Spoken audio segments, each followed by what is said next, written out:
Caribbean crossroads to a unified future. The Caribbean stands at a pivotal moment. A decision made on May 20, 2025 to extend Chevron's license to operate in Venezuela for 60 days has sparked debates about economic sanctions, regional alliances, and global energy dynamics. For some, this move signals a pragmatic step towards stabilizing Venezuela's economy. For others, it's a betrayal of hardline principles or a threat to regional sovereignty. Yet, beneath the surface lies an opportunity, a chance for Venezuela, Trinidad and Tobago, and Guyana to forge a Caribbean alliance that counters external powers and builds a future of shared prosperity. We will explore the challenges, reactions, and possibilities, weaving a narrative from conflict to hope. The spark of controversy, Chevron's license extension. On May 20th, 2025, the United States government, under President Donald Trump, announced a 60-day extension of Chevron's license to operate in Venezuela, reversing earlier plans to revoke it. This decision, orchestrated by Special Envoy Richard Grenell, was tied to a prisoner exchange, blending diplomacy with energy policy. For Venezuela, Chevron's operations, accounting for roughly a quarter of its 1 million barrels per day of oil production, offer a lifeline to an economy battered by sanctions and mismanagement. But the move stirred unease among U.S. hardliners and Caribbean neighbors, particularly Guyana, worry of Venezuela's intentions. The initial challenge lies in conflicting objectives. United States hardliners, including Secretary of State Marco Rubio and Representatives Mario Diaz-Balart, Carlos Jimenez, and Maria Elvira Salazar, have long advocated for isolating Nicolas Maduro's regime through stringent sanctions.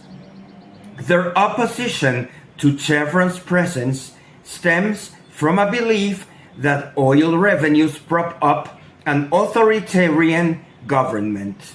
Meanwhile, Guyana, locked in a territorial dispute with Venezuela over the Essequibo region, fears that a stronger Venezuelan economy could fuel aggression.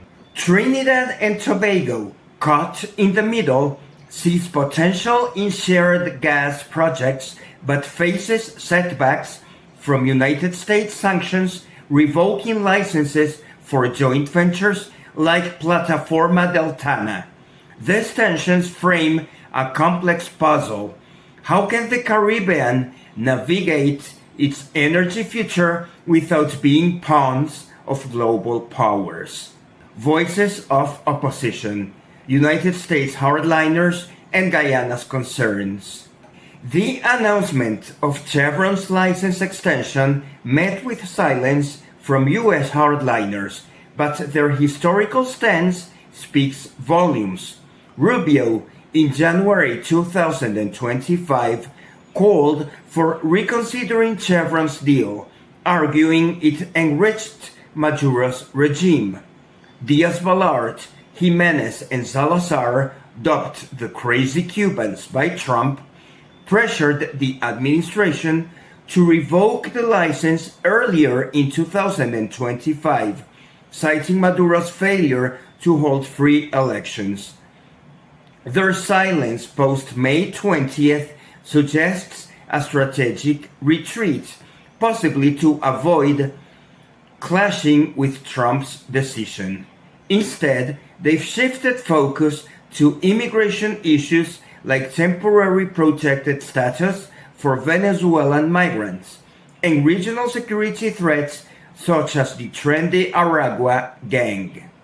This pivot reflects a broader strategy: isolate Maduro economically while addressing the fallout of Venezuela's crisis in the United States, particularly in Florida's Venezuelan American community. However, as of May 21st, 2025, Laura Loomer reported that these representatives are threatening to vote against Trump's Big Beautiful Bill if the Chevron extension is not reversed, indicating a potential escalation of their opposition.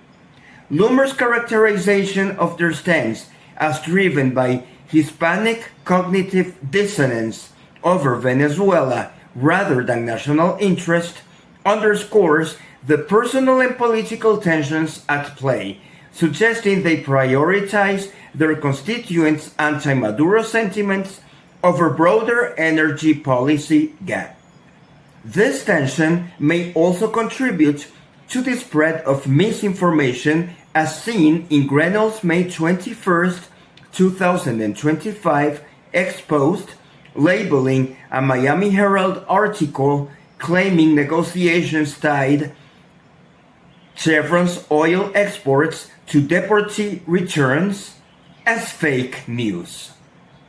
Despite Grenell's dismissal, the article viral spread in Latin America suggests that hardliners, restrained from direct criticism, might indirectly amplify such narratives to pressure the administration, especially given Maduro and Cabello's consistent willingness to accept deportees since January 2025, with nearly 900,000 repatriated under the Return to the Homeland program. In Guyana, the lack of public reaction to the extension masks deep unease.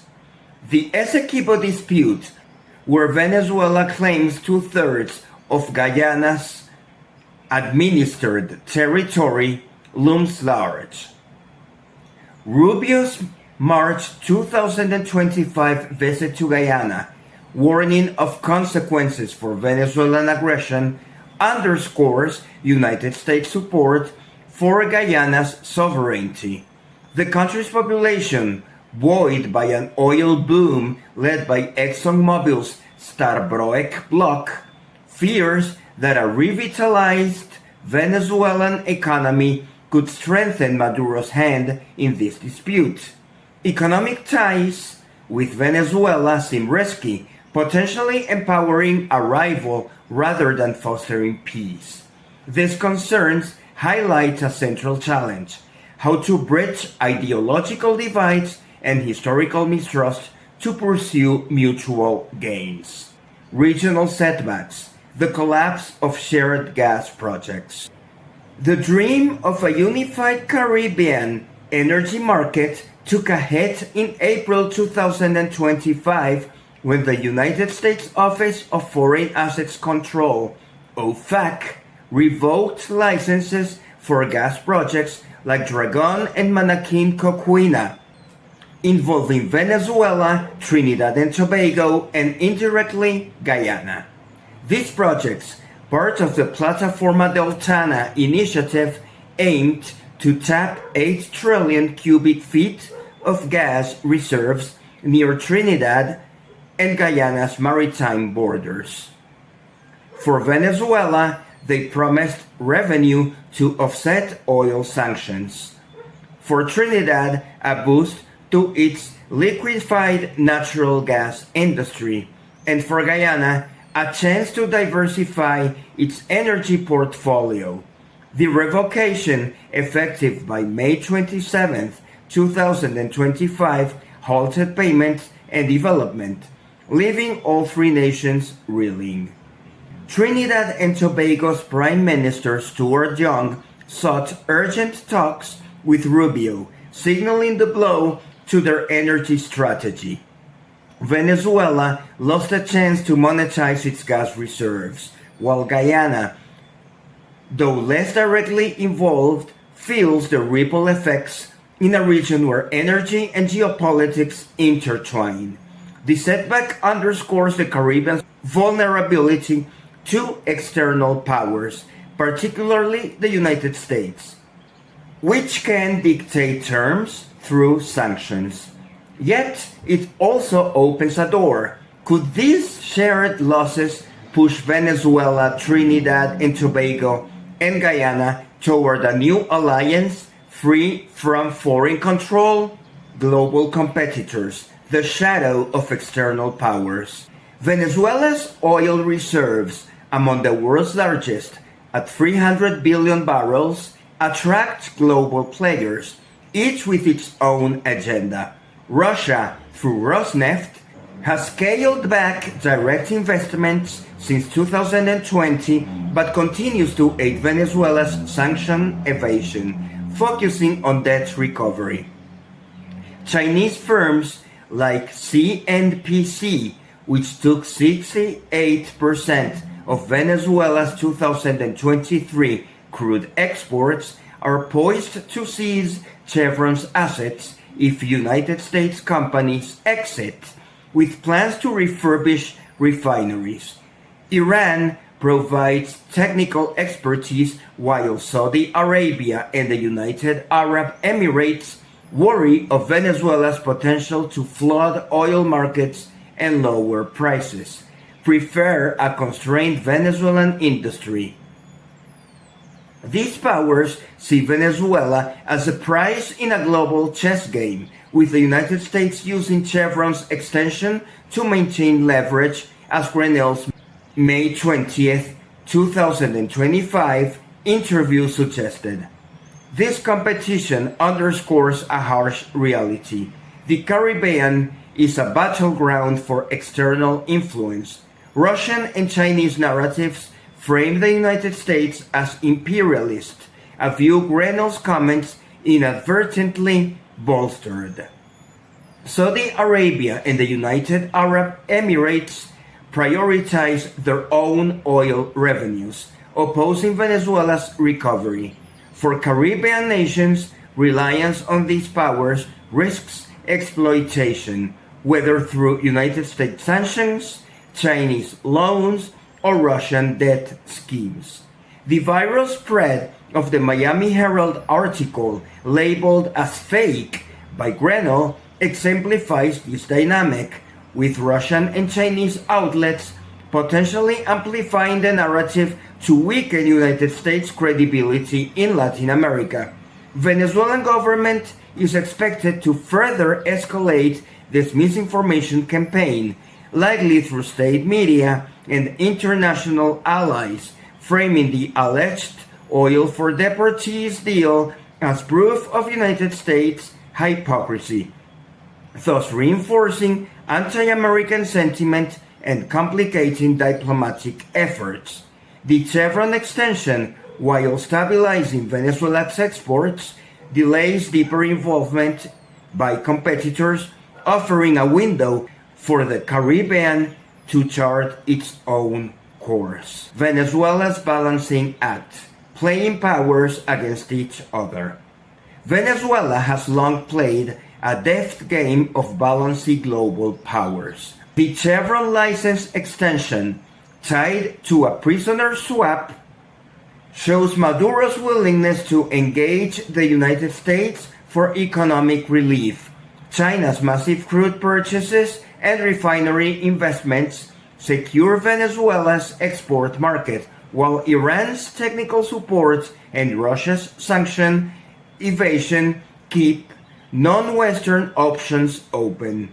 This multi-alignment strategy allows Venezuela to extract benefits from all sides, using its oil wealth as leverage. Extending this approach regionally, Venezuela could spearhead an alliance with Trinidad and Tobago and Guyana. The Plataforma Dolcana project, despite its current halt, offers a blueprint. Shared infrastructure could supply Trinidad's liquefied natural gas plants, boost Venezuela's revenue, and integrate Guyana's burgeoning oil sector. Economic interdependence could ease tensions, particularly over Essequibo, by aligning incentives. Historical examples like Peru and Ecuador's border resolution through economic zones suggest that cooperation can diffuse conflicts. By acting together, these nations could negotiate better terms with global powers, reducing reliance on any single player. Chapter 6: Forging Regional Unity, a Caribbean Counterforce. The setbacks from halted gas projects and the broader geopolitical competition underscored the urgency of regional unity among Venezuela, Trinidad and Tobago, and Guyana. A united Caribbean could counter the influence of external powers, United States, Russia, China, Iran, and Arab states, by leveraging collective energy resources and diplomatic weight. Practical steps to achieve this include establishing a regional energy framework under CARICOM or CELAC, Center of States from Latin America and the Caribbean, modeled on successful regional blocs like the Association of Southeast Asian Nations or Mercosur. ASEAN, the Association of Southeast Asian Nations, formed in 1967, unified diverse nations like Indonesia and Malaysia through economic cooperation, boosting their global influence. Mercosur, since 1991, integrated South American economies, increasing trade by 300% in its first decade. A Caribbean framework could similarly coordinate energy projects with Plataforma del Tana's 8 trillion cubic feet of gas as a cornerstone. Economic incentives are critical. For Venezuela, gas projects could generate $1 or $2 billion annually, offsetting oil sanction losses. Trinidad and Tobago, facing declining reserves, could secure 150 to 300 million cubic feet of gas daily for its liquefied national gas industry, extending its energy lifespan. Guyana, with its Tobago block producing 600,000 barrels per day, could diversify into gas, gaining infrastructure and markets through partnership. These benefits align incentives, encouraging cooperation over competition. The Essequibo dispute remains a significant barrier.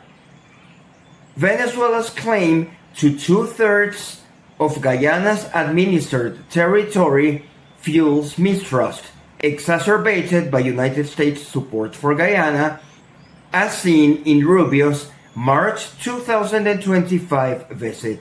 A solution lies in a joint economic zone modeled on Peru and Ecuador's 1998 peace agreement, which resolved a border dispute by creating shared trade areas, increasing bilateral commerce by 20% annually. A similar zone in Essequibo, overseen by CARICOM, could channel oil and gas revenues to both nations, with a moratorium on territorial claims. United States influence, particularly through sanctions, poses another challenge. A united Caribbean could counter this by diversifying partnerships, inviting investment from neutral players like India or Brazil, reducing reliance on any single power.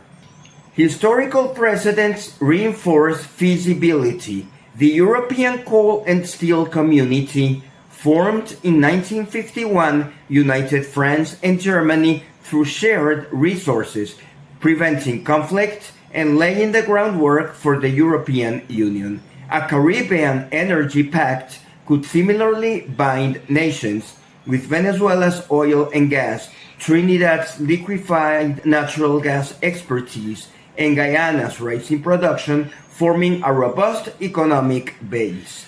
By 2030, such unity could position the Caribbean as a net energy exporter rivaling OPEC members, Organization of Petroleum Exporting Countries members. This counterforce would negotiate with global powers as equals, ensuring autonomy and shared prosperity. A Caribbean horizon, a sphere of influence. Imagine a Caribbean that stands tall, not as a pawn of the United States, Russia, China, Iran, or Arab states, but as a vibrant sphere of influence. Venezuela's economic development, fueled by projects like Chevron's operations and Plataforma Deltana, could anchor this vision. Trinidad and Tobago's liquefied natural gas expertise and Guyana's oil boom could amplify it, creating a regional energy hub that serves local needs first. This isn't about propping up Maduro. It's about prosperity driving stability, as the European coal and steel community once united former enemies after World War II. For United States hardliners, this offers a stable ally, reducing migration and crime woes. For Guyana's people, it transforms a rival into a partner, with peace agreements safeguarding Essequibo. United, the Caribbean could stand firm against external powers, negotiating trade on its terms. Petrocaribe's collapse taught the region the perils of reliance. Now, a blend of oil, gas, and renewables could fuel a Caribbean that answers to itself. Educational strategy, winning hearts and minds. To win over skeptics, we must educate and inspire. For United States hardliners, workshops could highlight how economic engagement can pressure Maduro toward reforms, using examples like Vietnam's shift toward the United States despite past ties to Russia. For Guyana's citizens, public campaigns could showcase economic benefits, jobs, infrastructure, and energy security. Seminars with case studies, like the Association of Southeast Asian Nations Regional Strength, would show how unity amplifies influence. Motivational appeals are key. To United States hardliners, shape a Caribbean that secures America's backyard through prosperity, not punishment. To Guyana, lead a region where unity guards your future. Social media, videos, and community events can spread this vision, painting a picture of thriving ports, bustling energy hubs, and peaceful borders. By addressing fears, regime legitimacy for the United States, territorial threats for Guyana, this strategy builds trust in a shared future. Conclusion, a call to action. The Caribbean stands at a crossroads. Chevron's license extension, regional setbacks, and global competition highlight the challenges of division and external influence. Yet, they also reveal a path forward. Venezuela, Trinidad and Tobago, and Guyana can forge a Caribbean sphere of influence, turning adversaries into allies through shared economic goals. By balancing global powers and prioritizing regional unity, they can build a future where the Caribbean answers to itself, prosperous, stable, and free. Let's educate with stories of success, inspire with visions of strength, and act together to make this vision real.